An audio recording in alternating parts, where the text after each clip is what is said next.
A very good afternoon to anyone who is listening. Maybe it's good morning, maybe it's good evening, depending on where you're joining us from. I am so happy today, this afternoon. I'm in Dallas, Texas. We have a guest who is joining us from Ithaca, New York. I see this as a virtual fireside conversation.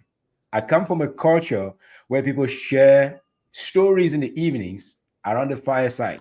Now, we don't have fires where we live now, but I consider this a virtual fireside with someone I call a friend, someone I call a true thought leader, and someone who is very, very inspiring.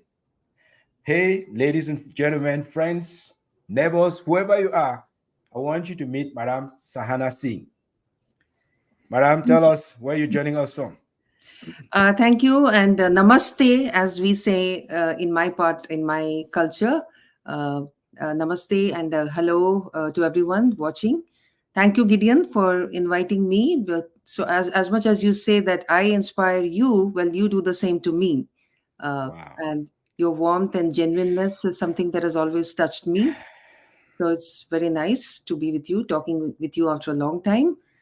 Yeah, so let's discuss things that we have not done for a long time. Thank you. Thank you. Thank you so much. So, this channel that I'm growing is called Hmm. the Story Warrior Channel.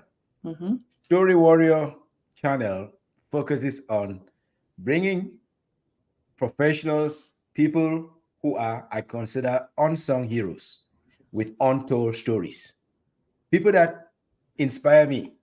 That's a very important factor because I am somewhat gregarious. I like to read, I like to learn, I'm curious about the world. And those that have been fortunate to meet that really inspire me, I want to bring them here so that they can extend that warmth, they can extend their brilliance to the friends and the communities that I've been fortunate to be part of. I know myself, in case somebody is doubting who are you, Gideon? I know myself as a product of Africa, produced in Asia, packaged in America, and distributed around the world. And Madame Sahana Singh is someone I can say saw me in the early years when I was still just getting produced in Asia. Well, I think I did see almost the finished product when I saw you. No, I You was were still, already an excellent public speaker, oh, very well formed thoughts, and you were so warm and affectionate, encouraging me on my way. So I think you were already the final excellent product. oh, please, that's too kind of you. But for those that don't know you, I'll still have another introduction of you because some people may be wondering, who is she? Why is she so special? She is so, so special. And as humble as you are, you didn't even include all the titles that you should include in your intro that I've looked and found on social media. You just said you're an author. Yes, you're an author multiple times. You're a commentator. You're a public speaker. You're a connector of dots. You're a conveyor of thoughts. And there's a whole lot more that you did not say. You didn't say that you're a very accomplished professional. You're an engineer. You are an editor. You're a writer. And yes, you have raised some amazing, amazing. Is it one daughter or multiple daughters? One, just One one. daughter. Okay. Okay. So you didn't say all of those things. And also, one of my favorites, Sahana, you didn't say that you are one of the most funny, hysterical people I've ever met. Really? Thank you. I think that's because you saw me in a humorous speech contest for the first time.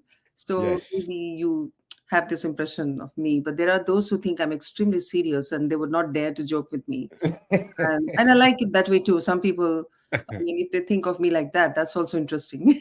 Wow. No, when we first met, you came in swinging. You came in like you were making an absolute splash.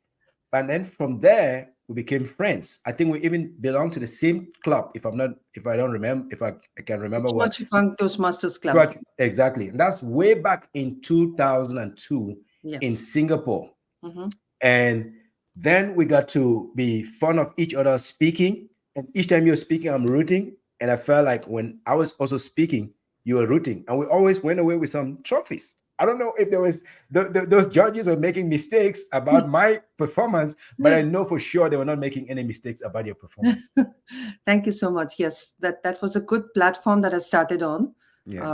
to try out public speaking, Mm. and then after that, it has become quite a way of life. There, I there you I, go. I learned the principles from there, Mm. and now I don't hesitate to go on a public Yes. platform. Yes. No, I love the fact that you are super adaptable. So you didn't grow up in Singapore. I didn't grow up in Singapore when we met there. You came there as a professional. And at the time, I think, were you still working as an engineer or were you already moving away from engineering and adapting into new Yes, areas of writing? actually, it's funny though. I qualified as an engineer. I worked for a very short time in India as an Mhm. engineer, and that's when I met my husband to be. And then we moved to Singapore, Mm. and then I had a small baby who had to be taken care of. So Mm. that's the time when I said that let me do something that I really like, which is writing. But then Mm. I chose to join a magazine on the water sector, water technologies, Yes. which is read by engineers. Yes. So I was writing for engineers, and Mm. the job was, to speak to highlight the water issues around the world and what technologies are being used, and the with the politics around water and various Yes. aspects of water Yes. governance and things like that. Yes. So that's when you met me, when I was already writing, but Yes. only on issues related to water To conservation water. and That's management. right. Yes. And you went on from there to become the editor of that magazine, and you Yes. served them for more than a decade. Oh, yes. I worked as an editor of Asian Water for a very long time, mainly Yes. because I enjoyed it so much. It gave me the chance to go to so many countries where Mhm. the magazine would be represented at, Mm. trade fairs or in conferences. So I would Yes. get to meet water experts and know the water issues around the world. Yes. So I did that for a very long time. Wow. And so that phase was long. And then when Mm. I moved to the US, then that's when another phase started. Okay. Okay. Yeah. And turns out the focus of today is about the adaptations that we need to make when we're living across different cultures. So I Mhm. love the fact that you were adaptable when you got to Singapore, when you came to US, you started making a different kind of adaptation. And I believe that most of the people that are watching or listening, they too may be going through some kinds of adaptations in their lives. That's why I find this very, very timely. So tell us about some of the adaptations that you had to make moving from Asia, that's Singapore and India, and then to US. Yes, there was a lot of adaptation. Actually, when I moved from India to Singapore, already there was a bit of adaptation, Yes, but that adaptation was easier because it was still Asia, that's and right. there is a commonality. When you Mm. look at the culture of India and then Mhm. you look at the culture of Singapore, there is a lot of similarity, the Yes. customs, and then of course there were so many Indians there. Mhm. So that was also an adaptation, but that was more about me becoming more independent, being able Yeah, to take care of myself and my child without having the community to support me, there you go. the family members to support me. That it was Mhm. that kind of adaptation in Mhm. Singapore. Mhm. But coming from Singapore to America was something else because I had not driven for years. I had got my driving license when I was in India long ago, and then throughout Mhm. in Singapore, I just used the public transport. Yep. We lived in apartments, and it was a whole different lifestyle. Small Yes. house, and Yep. now when I moved to Texas, not just US but Texas, Yep. huge house, huge house, and Yep. I have there is you have to do all the cleaning, you have to do the cooking, and top of that you have to drive. Yep. So I think I got the maximum stress from driving, learning how to drive. uh, it became quite an ordeal to go and like me and my husband. My husband got his driving license immediately, and I am failing the test again and again. Okay. That those were some of the things, and of course the community. There is people living in independent houses which are far away from each other. Mhm. So on a day-to-day basis, you would not see anybody. Yes. That kind of life where neighbors are nice when you meet them, they're nice, but then you mostly see them backing their car out and driving away somewhere That's and right. waving to you, or you are doing the same to them. Yep. So that is a big culture difference. Yep. And so one of the things we did is that we invited all the neighbors to our place for Mhm. snacks. Mm-hmm. Indian food, Indian snacks. And Yep. that was something that was appreciated, and they were very surprised Yep. because nobody does Yep. that. They said that we should have been doing this to you, but you are doing this to us. I said, let me take the first step. Of course, my parents were with me at the time, so that was a big help. Yeah. So my parents, and then we went from door to door, told all the neighbors, come over to our place Yep. weekend and let's hang out. I like that. So this is one thing, with small thing we did. But the Yeah. interesting thing we noticed is that they all came. We had a good time. They brought wine. They brought cakes and stuff. We talked. Then Mm-hmm. they went back to their own lives, and then Mm-hmm. we didn't see them again. Like it, they. So this is the difference in culture. Yep. In in India, if somebody invites you, you would invite them back. Yep. Yep. But here in America, it is like there is no obligation. It is Yep. so you called us. So they came because they were invited, but they didn't feel any obligation to invite us. So they would Yep. still Yep. wave from the Yeah. driveway, or they would just happen to talk a little bit and go on. So that's the way it was, Very and interesting.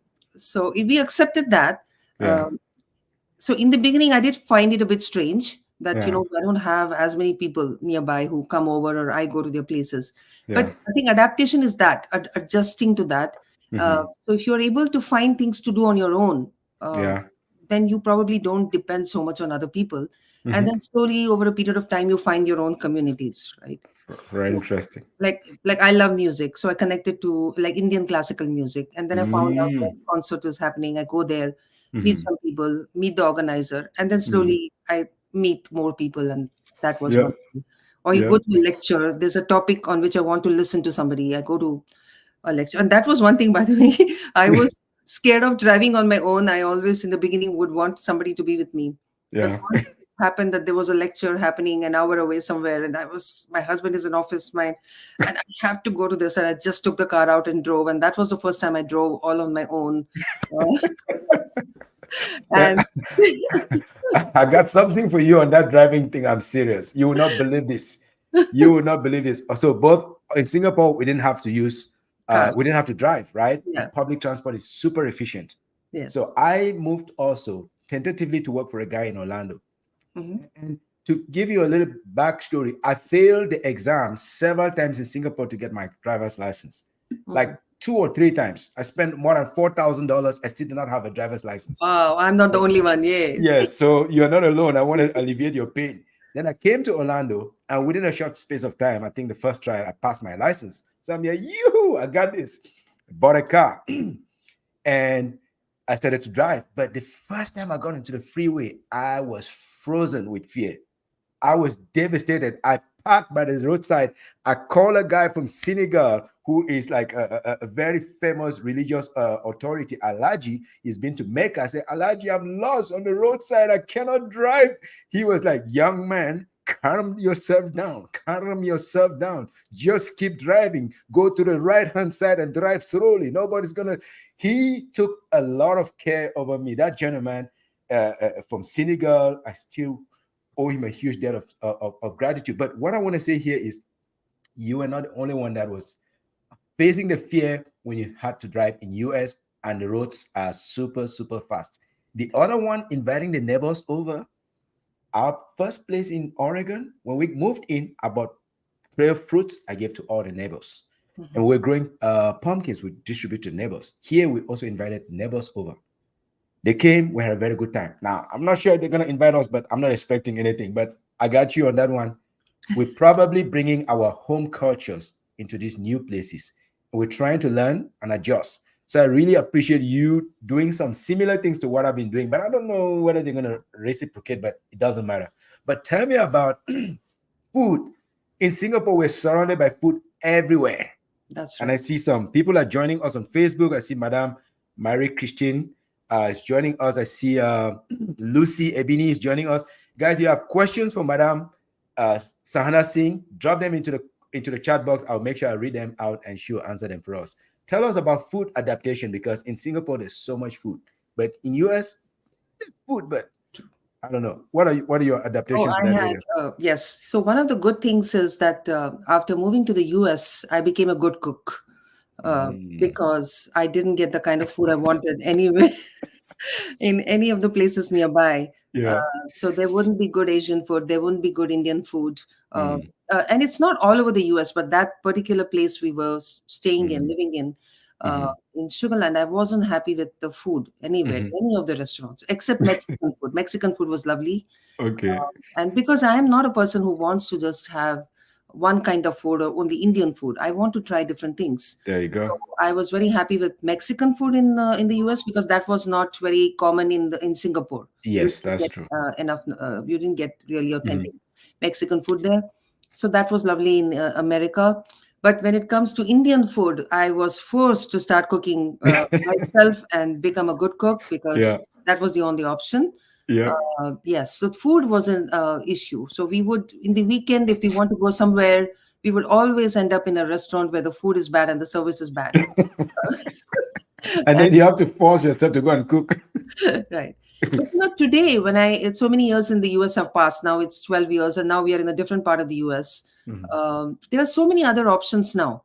Mhm. Even if we do not get good food in the restaurants, there are so many things like, I don't know if you've discovered this. There's something called, it's like a do-it-yourself kind of thing. So they send you the whole package. We Yep. use make what Hello Fresh or something like that. Mhm. So you different kinds of cuisines, and they send you like a starter kit with all the ingredients in it and every instructions. And it Wow. just takes you about 15 or 20 minutes to make that food, or 30 minutes. And it's Wow. really authentic, lovely food, exotic Yeah. food. So Yeah. we are trying those things here in Ithaca. Interesting. I've not tried that yet, Uh-huh, but I love what I'm seeing here in Dallas, Texas now, uh-huh. more than in Oregon, because there are some specific malls where I can go to and find Oriental food.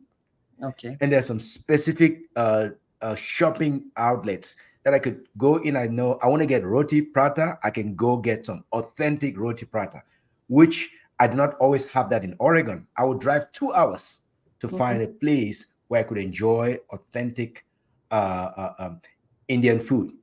And in Nevada, we were lucky. There was a very beautiful restaurant in Reno, but in Oregon, I had to drive like 2 hours to get to one that I would really appreciate.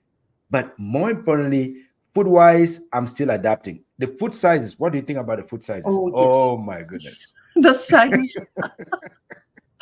And when I go back to India, I feel so good when I have chai and coffee in Mhm. tiny cups, small cups. I feel so good, Mhm. because over here you get those huge, Humongous. tall, even the tall in Starbucks is so big, Yep. and I'm Yep. not able to finish it. And I finish it the next day. I put it in the refrigerator when I come back. Yep. Yep. Yep. In fact, I want to say this as we're adapting to the gastronomic flavors and all of that, you have also been adapting to doing more writing.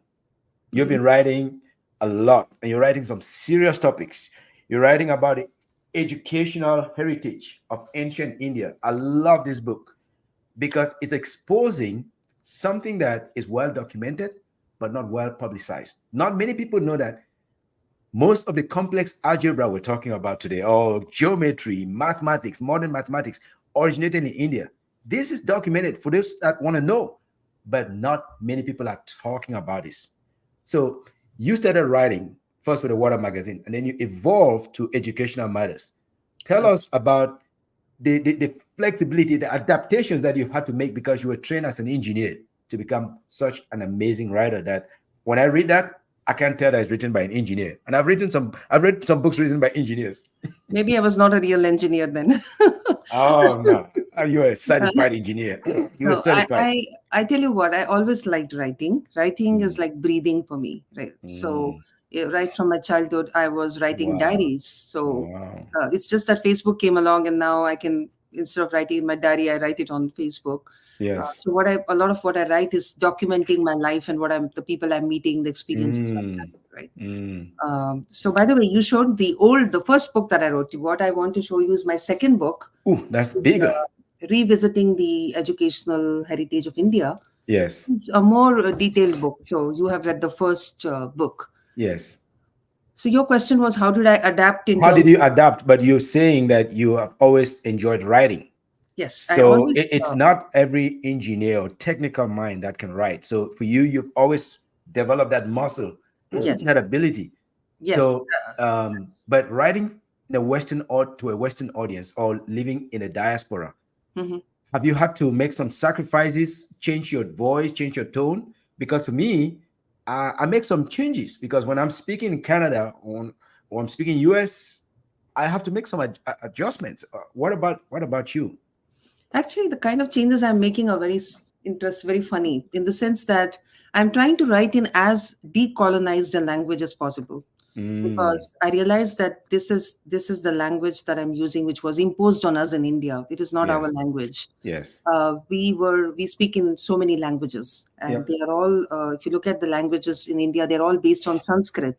Hmm. Sanskrit, which is a very scientific language, which is, Mm, you won't have something like do is spelled as do and go is spelled as go, right? There all these mm, kinds of conflicts that we have in the English language, or hmm, you have something which is written but not pronounced. We don't have such things in Indian languages. They are all mm, very structured and very hmm, scientific, and we had hmm. to give up those languages and learn English. Yes. And then we went away from our culture. Hmm. So what a lot of my writing is now about being true to myself and reflecting my culture, my thoughts. Yes. So Yes. many times I put the original Sanskrit word Hmm. instead of the English word which was imposed on us, which actually is not the same meaning as the original word. Hmm. Hmm. It's like you see so many French words in English language, and you're supposed to know. They don't explain to you what they mean, and you're Exactly. supposed to know. So Exactly. that's it's the same thing. What I do is now that I put the Sanskrit word, Mm, and then maybe I go on to explain what it means, but I will use that word. So mm, dharma, for instance, I would say mhm, dharma. I would not say duty or mhm. something like that, responsibility. I would say dharma, Yes. because that word has so many meanings. Yes. Of course, Indian readers would get it, and the Yes. others would have to then Google. So Yep. that my writing has become more decolonized if you Yep. compare with what I'm saying. Uh, Mm, I'm trying to express really what is in my mind, yep. the original, but Yep. I'm using the English language. So Yep. there's a difference, which Wow. That's very interesting, especially writing from the mindset of decolonization. That's very powerful because there are some people, I know some writers that are still very, very subject to using the colonial mindset when they write. And that's that's dangerous because it perpetuates some narratives that have uh, not been helpful to the indigenous cultures that we come from.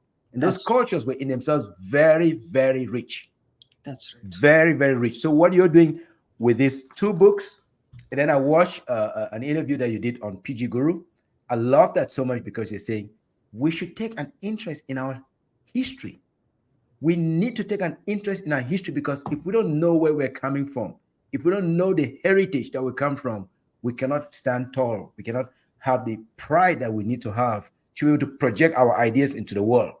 That's So right. I see with these two books, you're projecting new ideas into the world. And I know at some moment you're saying, but who am I? But who am I? You're having some self doubt. I'm trained as an engineer. Why should I be the one talking about education? In billions of people that probably read or write Sanskrit, nobody took up that challenge. You took it up. How did you develop that confidence to say, you know what?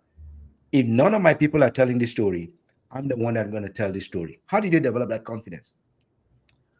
I think just by reading more, so that I try to ensure the accuracy of what I'm saying, and also at Mhm, the same time, it's very disturbing, because when I picked up my daughter's textbook on world civilizations, and that's mhm, when I saw the way India was represented in that. The only thing they were talking about was India's poverty, mhm, India's the low status of women, mhm. different things which were a very small part of what India, and I felt like it was grossly misrepresenting what India is. The India that I Yes. grew up in and I went around, I didn't see in many of those things that they were talking about. Yes, there is poverty, but I Mhm. saw dignity.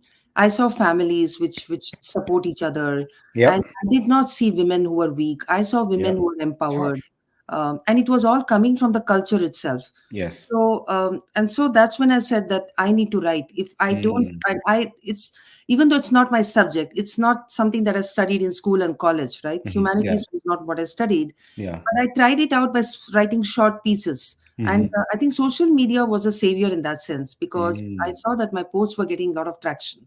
There you I go. wrote something, little small thing about the Indian culture, that this is what it means and Mhm. not what it is portrayed. And I Mhm. would see the good, huge reaction to it. Or Mhm. even if I got adverse sort of reactions from somebody who doesn't know anything, Hmm. by replying to this person, I would see that everybody is latching on to what I'm replying to this person and how I'm Mm. adapting myself.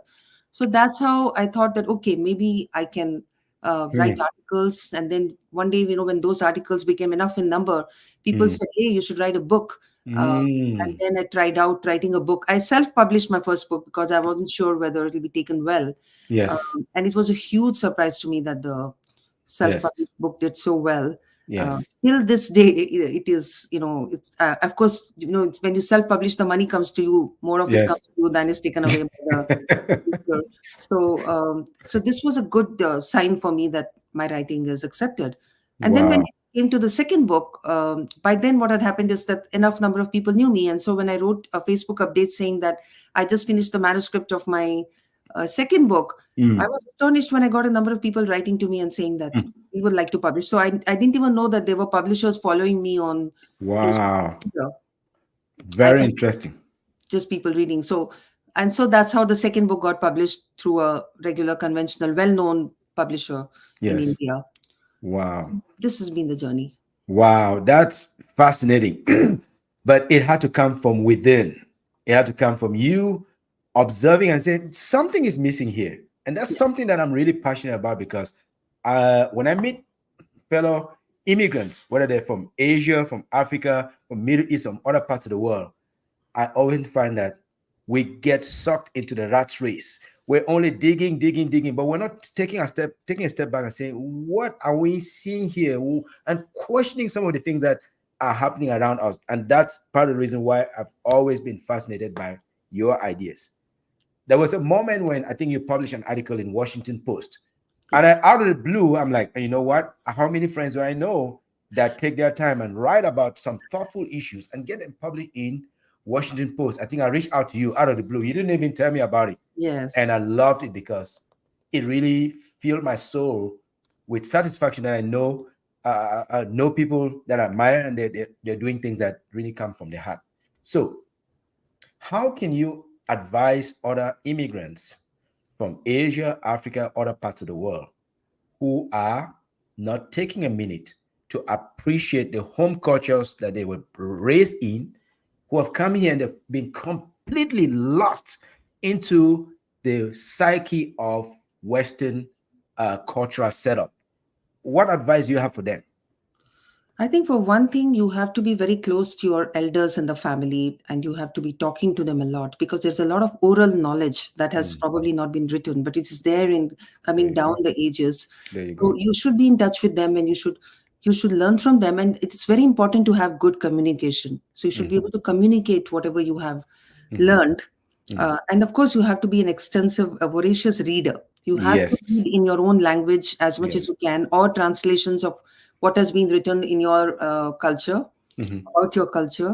And then you have to apply the correction, like what you have seen for yourself in your mhm. own life, what you have seen versus what is being stereotyped also. Yes. Because the Yes. problem in my culture is that since we were colonized by Europeans for such a long time, a Mhm. lot of that is written by them. Our history is written by the colonizers, right? Yep. And Yep. since they changed our language, and so we have to read them. We cannot Yes. now, many of us don't know our own languages. So when Yes. we go back and we strengthen our languages and we read what our native writers have written, and then Yes. go back and read more of it, and then you learn, for example, Sanskrit, then Yes. the meanings reveal themselves to you. You come to know more about Yep. culture. How did we look at the world? Why we were so nature centric? So Yep. this was so revelatory to me that we considered ourselves in the Indian way of looking things is that we think of ourselves as a part of nature. So we There are you not go. we are nobody to exploit nature. We are just like any other animal, but we have Yep. more intelligence and so Yep. more responsibility. So this is the language that I see in all wherever I see in Sanskrit literature or Mm. Hindi or Indian languages, books written in that language, which is not Mhm. colonized, Mhm. because colonizers have done such a great job that even in native languages you will find stuff that is just a copy of what you see in English books. That's right. So I think you have to find your voice. Mm. I would say, become authentic, Mm. discover your own trueness, what is Yes. true you. Yep. And of course, in my culture, there are many devices to do that. There are actual methodologies to become closer to your true self. right? So Okay. whatever Okay. the yoga practices, the breathing practices, they're all towards making you Centered. self-aware. Mm-hmm. Mm-hmm. So when you become self-aware, then Mm-hmm. you also become humble, Yep. because you come to know that you are just a small cog in the machinery. There's a huge, huge The universe. universe. Yep. And there is a higher power which is driving things. You are only able to see this much. You are not able to see beyond a certain point. Yep. So that humility comes, that understanding comes, and when you do all that reflection, the Mm, thoughts will pour forth, and you will start mm, writing. And then mm. it's the question of which platform to present yourself. Thank Right. you for saying that. Yep. Yes. So where do you want to? I mean, Washington Post, though they did accept two of my articles, after that they have rejected every other article that I've Oh sent my them. God. And it takes lots and lots and lots of hours to Yes. pen it at a level that you want to send to Yes. Yes. an organization or publisher like that. Right. So yeah, I've been frustrated with most of them. I've sent them, they rejected, sent they rejected. And I kind of Yes. like, you know what? I'm gonna do it on my own. So my Correct. first book is uh, independently published. Second book, the same. I'll make sure I get a copy to you at some point. But what I'm trying to derive from our conversation is the fact that as we keep moving, as we keep growing, we should keep adapting. And that's what I've seen in all that you're doing, from an engineer to an editor to a writer. And now I sense that you're investing a lot of time into reading so that you continue to write more books that are of contemporary use. Is that right? No, actually, now I have a different mission, because since I've got so deep into India's educational heritage, I Mm-hmm. want to revive those aspects of India's Mm-hmm. education system which are relevant for today. So even though they are ancient and they have been there for Mm-hmm. thousands of years, they are still very relevant today. And Yes. they include actual pedagogical techniques which can be Mm. used today. Yes. Uh, because if you're saying that you want to be innovative, you want to Mm-hmm. be entrepreneurial, then Mm-hmm. a lot of things that were used in ancient India can be applied. Because remember, India in those days was the leading exporter of most of the things that the world needed, India and China. So Absolutely. we were doing something really right at that time, except Yeah. that we got colonized after that. Yes. Yep. So if we are able to mine from those nuggets, those nuggets of knowledge, the Indian knowledge systems and the ways of teaching them, Mm-hmm. in today's education, then Mm-hmm. it would create different kinds of individuals who are Mm-hmm. problem solvers, who look at Yep. the world from a unique indigenous perspective, which is sustainable. So, Yep. so now after all the writing, what I've started doing is going and visiting schools in India, and Mm. um, and seeing how they are teaching, and seeing whether they can take in some of the ideas from the Mm-hmm. ancients, the ancients, the timeless people, whether Yes. that can be incorporated. So my writing now has that purpose of Wow. whether we can revive that Mm-hmm. heritage again, make it a living tradition again. Yes. Because it is there are those the gurukulas that we call them, Yes. small schools where there's a teacher with Mm-hmm. students living with him, and they're all learning the different subjects. Yes. That model is still there in India in a small way. Wow. I want to reinvigorate that, and I'm seeing that some of them are actually a combination of ancient and modern, and they're doing amazing work, but Mm. nobody has written about them. So when I visited them and I wrote about them, that's when people started To visiting pay them. attention. Yeah. So Wow. now my writing has a purpose. It is not just for the sake of being published. So Yes. it is attached to a bigger purpose now. Wow. So if I get what you're saying, well, you're saying because of colonialism, our indigenous knowledge systems were disrupted. They were destroyed and distorted in many ways. And I think there's a Nigerian author, a TED speaker by name Chimamanda Ngozi Adichie, who says the danger of one story. The Yes, yes, I love danger of that. one story is such that all of us suddenly start to believe, oh my God, the only stories that are interesting, the only Yes, stories that are valid are those that are coming from Western descent, yes, forgetting that our own home cultures has something of incredible value. And I say this from personal experience. Growing up in Africa, you go into the forest, there's some trees that you can cut, there's some trees that you cannot cut. yes, What does that tell you? Through prehistoric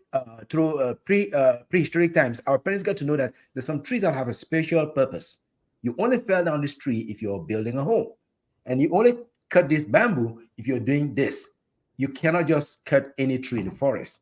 And that also, if you look at the role of those trees in the specific forest, they are very, very sacred. Sometimes you don't touch them at all. because they play a bigger role.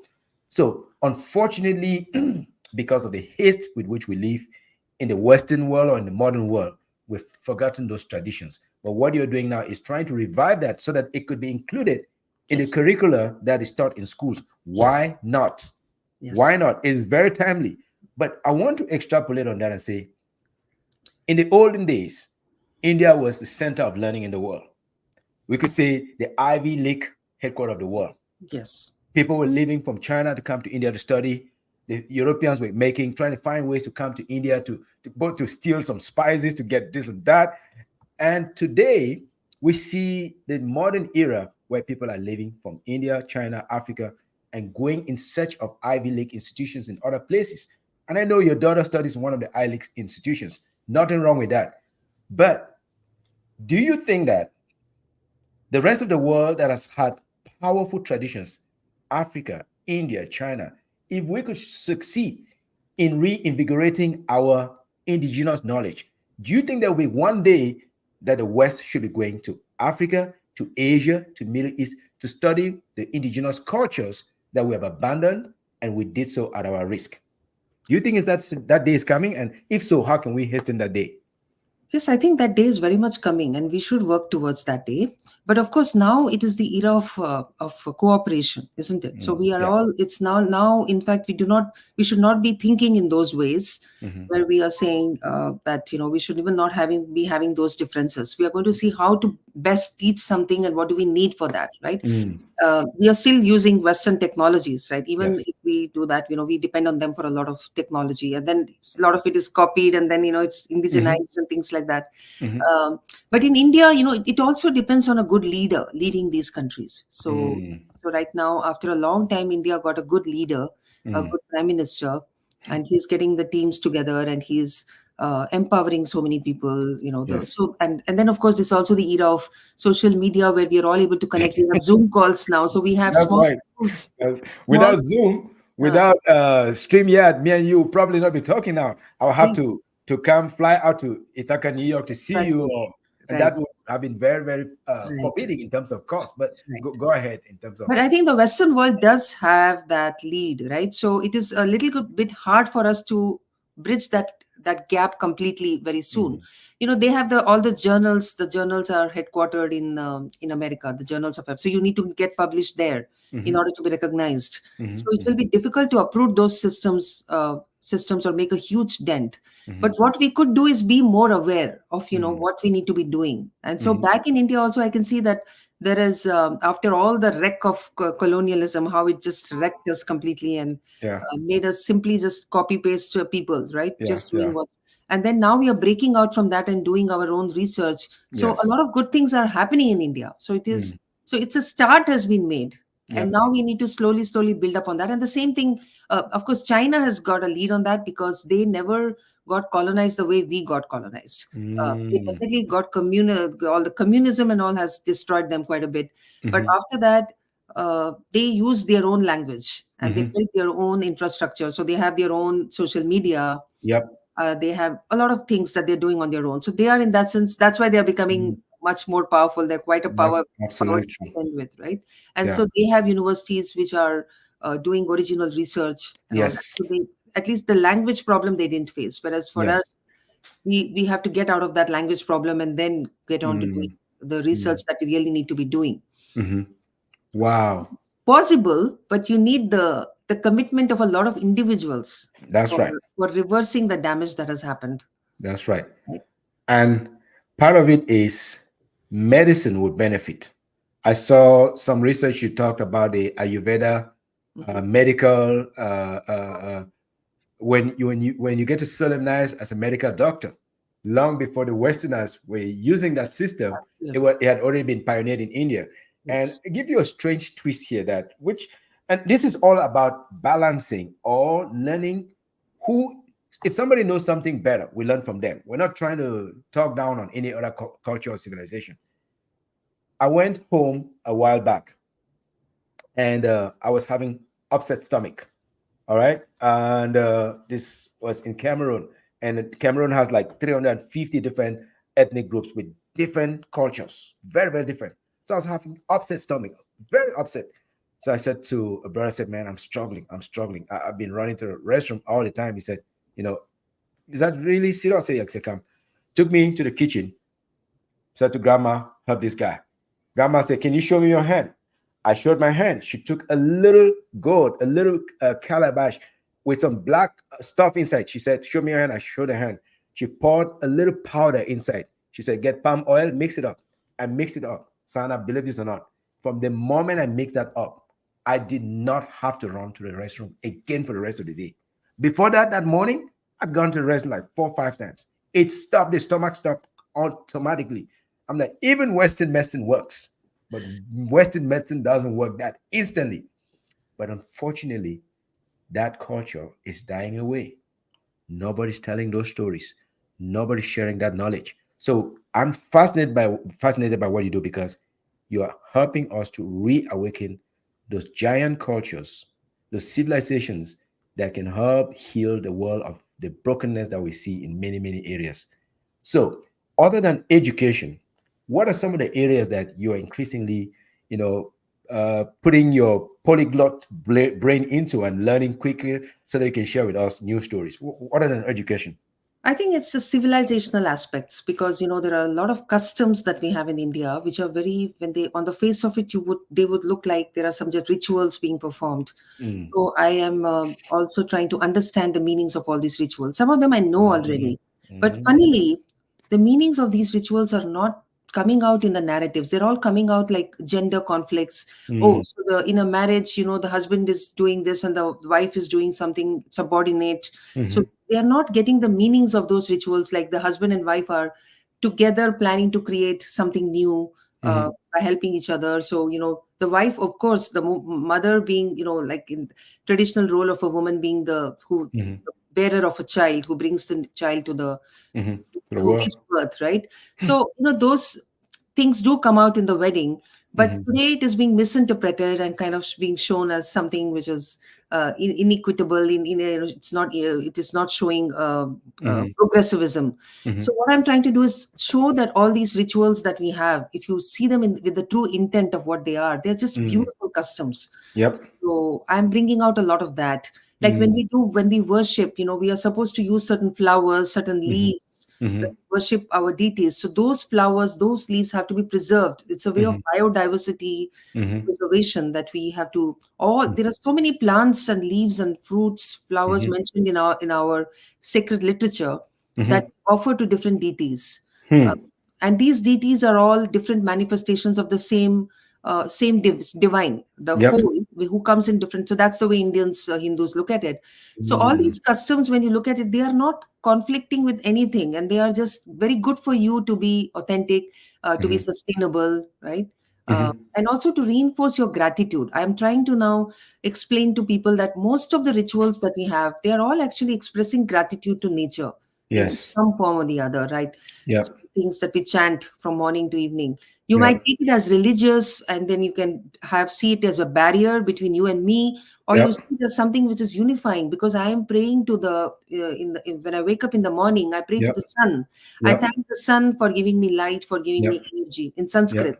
Yep. uh, Yep. and so I say that it's your energy that becomes my energy. So, and Mm. that goes to plants, animals. We thank the sun. So these rituals, which Yep. are mainly what do you call ritualization of gratitude. Mhm. These are the concepts that I'm trying to bring out also, along Mm. with Yep. helping with education. Wow. And if you come to look at it, the more you bring that out, the more we see we're interconnected because other civilizations too have probably practiced that or honor that. They have those deities, they have those specific ways in which culture was organized.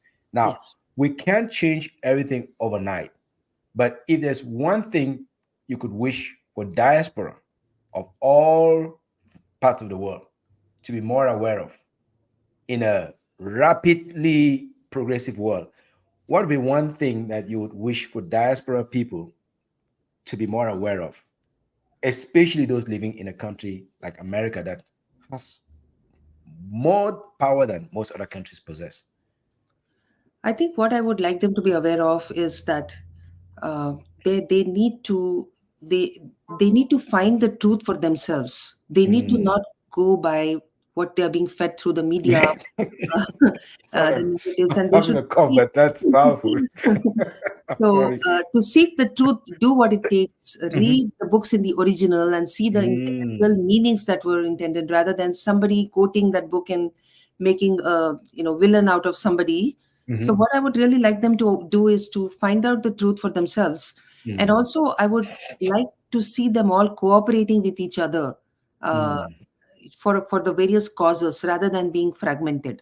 So Yep. there is a lot of fighting that happens, and people don't understand that we're all in this together. So we need Yep. to align ourselves and Yep. and understand each other and speak to each other rather than Yep. speaking at each other. Yep. I would like to see more of that. Okay. To listen, to learn, to speak, to Yes, share. And I yes, recall, I think 2012 or 13, I had returned to Singapore. You were in US, you were coming back to Singapore. And I remember we said, hey, let's catch up for a meal. And then we had some friends. We shared a meal somewhere around, was right. it, is Some it place we not? got up for eat. Yeah, we have. Yes, Yes, I remember that. And that comes from the spirit of sharing. And each time we talk, I'm always learning some of this from you. I right. know that living in America, it can be very busy for most people. But you've succeeded to raise a high achiever to go to an Ivy League institution. What advice do you have for other parents who may be struggling, who may have little ones barely, they're struggling to do well in school, but you've succeeded. You went to a top school in India. No wonder you've raised a daughter who's going to a top school. What advice do you have for parents? Frankly, I didn't raise her to be a high achiever. I think I should give her the credit completely for whatever she did. I The only thing I did was to make sure that she knows how to be happy, how to be grateful, Mhm. how to never be discouraged. So I was Mm. mostly focusing on her character building. So Mm. it's even if she had not got through into an Ivy League, if she had been Mhm. studying anywhere else in Mhm. America, as I would not have been sad about that. I would, as long as Mm. I know that she's interested in what she's Mhm. doing it with purpose, with passion, and she Mm. knows how not to be dejected, how to keep trying and trying till you get there. Those are Mm. the things that I was always looking at. Mm. I know there Wow. are other parents who push their children to get into Ivy Leagues to do a lot of things. Mhm. I'm not one of those. I'm actually very easygoing. You may be surprised. And my daughter always laughs that I don't even ask her what grade she got. Like I wasn't that kind of parent, Wow. but I was trying to inspire her, trying to Mhm. make her curious, trying to make her feel motivated by herself to pursue any subject because she finds it interesting. So Mm. throughout in my, I think I have been trying to make her get interested in different things. So whether it's Mm. mathematics, whether it's current affairs, whether Yeah, it's languages, there you go. anything, I would want to see whether she's interested and wants to know on her own, Mhm. because I just don't want to be the one who's teaching her everything. Everything. Okay. So, Wow. so that's all. I mean, if you can light that spark within your child, Yes. light that spark so that then they will light the path for themselves. Mm. But for that, you have to be close to the child. Be very Mm. close to the child. Do not Mm. allow any distance to come between you and the child. And Mm. that can happen if you're talking down to them too Mm. much, telling them things to do, highlighting what they are not doing, and kind of making them Mm. feel bad about themselves. So Mm. I think my main thing was to keep my daughter close to me. And I should Mm. be the first person she'll come and tell me what's Mm. happening in her life.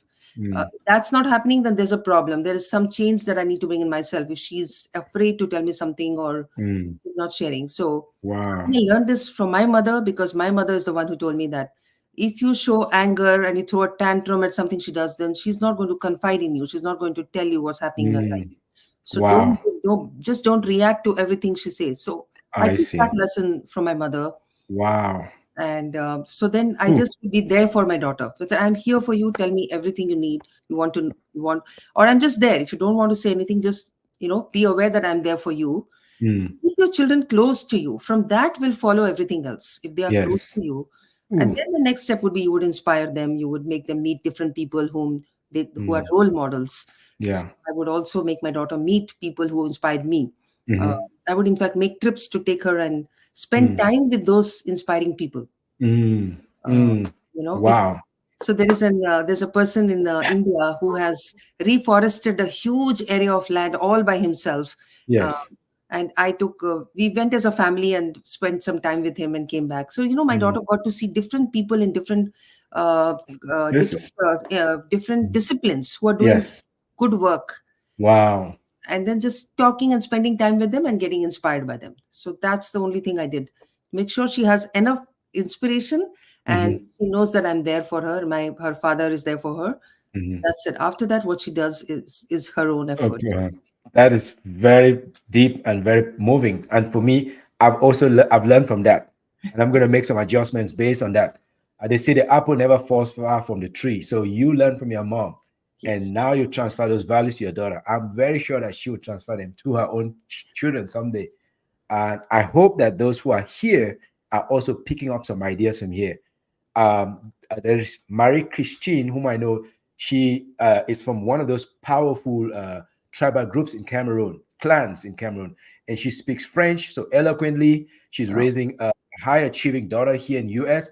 She's dropped a question here. She's a person of faith. She's a Okay. person of, and she's asking um, that when you have some of the diaspora living here, when they turn away, say they convert to Christianity with all of their, so okay, when they change from their home uh, customs or home faiths to Christianity, do they abandon some of the old beliefs that they've practiced all along in India? Yes, I've heard about that. Those who, when they convert, then there is definitely a difference in the worldview. So those things do happen, and I feel that it is actually very disturbing. Hmm. I'm not a big favor of in favor of proselytization. I feel that's the nature of my culture, my religion, Hmm. where we don't convert people, so they also shouldn't be converting. So Yeah. I feel that you lose your authenticity when you move away from what your ancestors were doing and what they were thinking, Yeah. especially coming from Hinduism, where I feel that where we look at the world as an interconnected whole. There's no Yes. other. For us, there is no other. Yes. It's all Everybody one. is, yes, we are all Yes. different forms of the divine, right? Hmm. So, Hmm. and then nature itself being divine. So we see Hmm. divinity in everything. There is the Hmm. books, the knowledge is sacred. So Hmm. if you drop a book on the floor, we pick it up and we say, sorry, I shouldn't have dropped you. That respect that There you go. everything. So food is sacred, knowledge Hmm. is sacred, books are sacred, parents are sacred. So it's a very, I feel so. So when they move away to some other religion, I've Hmm. often seen that there is a kind of hate for The uh, previous. yeah, the Yeah. previous Yeah. religion they came from, because they haven't understood it. Yes. Usually, the ones who have converted are the ones who weren't secure in the first place. That's what I have Mm, okay. noticed. Mm. Wow. That's very affirming because not too long ago I had a conversation with a fellow immigrant from Mhm. Cameroon, and he said he traveled recently to Egypt. Mhm. And he said when you see the history that has been preserved for thousands of years, Mhm. and he observed that some of our African immigrants, they completely want to abandon their home cultures. He says there's something very disturbing about that. And it also struck a chord with me because when I went to Turkey, I visited some prehistoric places that have been there for thousands of years.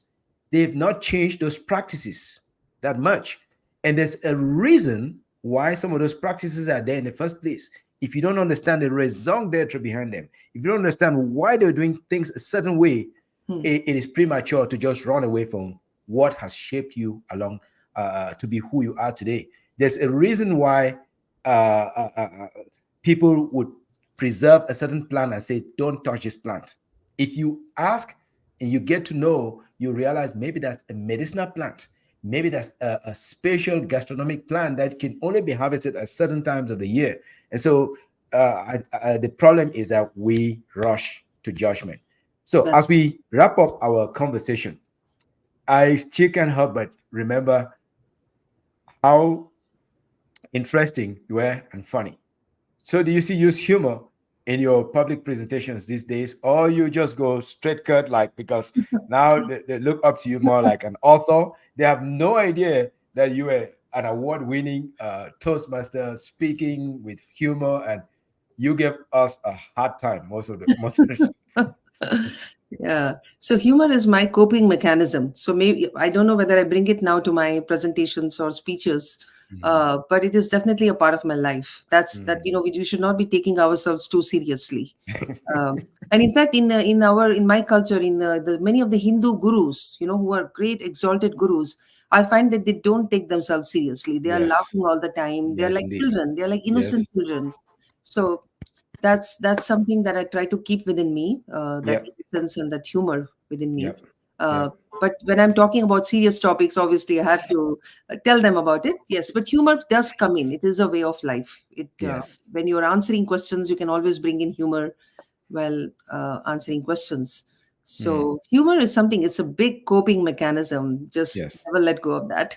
Yes. Please don't let it go at all, because of the fun things that I remember, that was certainly one of them. And I know we could have this conversation for even much longer, but I don't have the permission to use too much of your time, because there are some people that may be waiting. There are some other talks that you need to present. There are other new books that you need to read and write. But I just want to applaud you so much for how much good you're putting into the world.